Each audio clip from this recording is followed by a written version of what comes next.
एडीटीवी, जो लेकर आए काम की खबर आपके लिए सबसे पहले।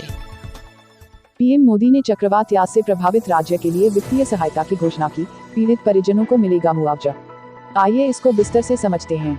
प्रधानमंत्री नरेंद्र मोदी ने शुक्रवार को चक्रवात यास से उड़ीसा और पश्चिम बंगाल के प्रभावित इलाकों का दौरा किया और दोनों राज्यों में इससे हुए नुकसान की समीक्षा के बाद 1000 करोड़ रुपए की वित्तीय सहायता की घोषणा की।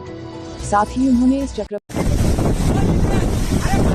से देश के विभिन्न हिस्सों में मारे गए लोगों के परिजनों के लिए 2-2 लाख रुपए और घायलों के लिए 50-50 हजार रुपए के मुआवजे की घोषणा की।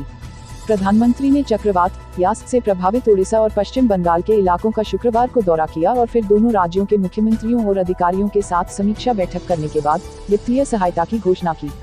प्रधानमंत्री कार्यालय पीएमओ की ओर से जारी एक बयान में कहा गया, मोदी ने तत्काल राहत गतिविधियों के लिए 1000 करोड़ रुपए की वित्तीय सहायता की घोषणा की। उड़ीसा को तत्काल 500 करोड़ रुपए दिए जाएंगे। शेष 500 करोड़ रुपए की घोषणा पश्चिम बंगाल और झारखंड के लिए की गई है, जिसे नुकसान के आधार पर जारी किया जाएगा। बयान में कहा गया कि केंद्र सरकार एक अंतर मंत्रालयी दल का गठन करेगा, जो प्रभावित राज्यों को दौरा कर नुकसान का आकलन करेगा तथा अपनी रिपोर्ट केंद्र को सौंपेगा। इसके आधार पर आगे वित्तीय सहायता दी जाएगी। इस अवसर पर प्रधानमंत्री ने आश्वासन दिया कि संकट की इस घड़ी में केंद्र सरकार उड़ीसा, पश्चिम बंगाल और झारखंड के लोगों के साथ खड़ी है। साथ ही प्रभावित क्षेत्रों में संसाधनों के पुनः बहाल करने और अन्य कार्यों में हर संभव मदद करेगी।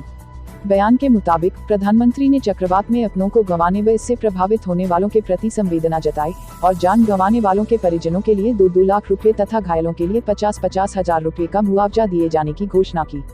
प्रधानमंत्री ने आपदा जैसी परिस्थितियों के लिए वैज्ञानिक प्रबंधन को और मजबूत बनाने पर जोर दिया और राहत व बचाव के प्रयासों में बेहतर समन्वय के लिए लोगों के बीच विश्वास पैदा करने के महत्व को रेखांकित किया। प्रधानमंत्री ने चक्रवात से कम जान और नुकसान के लिए ओडिशा सरकार के प्रयासों की सराहना की और इस बात पर खुशी जताई कि वह ऐसी आपदाओं के नियंत्रण के लिए दीर्घकालिक योजना पर काम कर रही है। उन्होंने कहा कि वित्त आयोग भी आपदा की गंभीरता को कम करने के लिए 30,000 करोड़ रुपए तक के कोष के प्रावधानों पर काम कर रहा है। ज्ञात हो कि चक्रवात यास से जुड़ी घटनाओं में अब तक 4 लोगों की मौत हुई है, जबकि इसके कारण उड़ीसा, पश्चिम बंगाल और झारखंड में 21 लाख से अधिक लोगों को सुरक्षित स्थानों पर पहुंचाया गया है। चक्रवात के कारण उड़ीसा में 3 लोगों और पश्चिम बंगाल में 1 व्यक्ति की मौत हो गई। पश्चिम बंगाल सरकार ने दावा किया है कि इस प्राकृतिक आपदा के कारण राज्य में कम से कम 1 करोड़ लोग प्रभावित हुए हैं। ताउते के बाद 1 सप्ताह के भीतर देश के तटों से टकराने वाला यास दूसरा चक्रवाती तूफान है।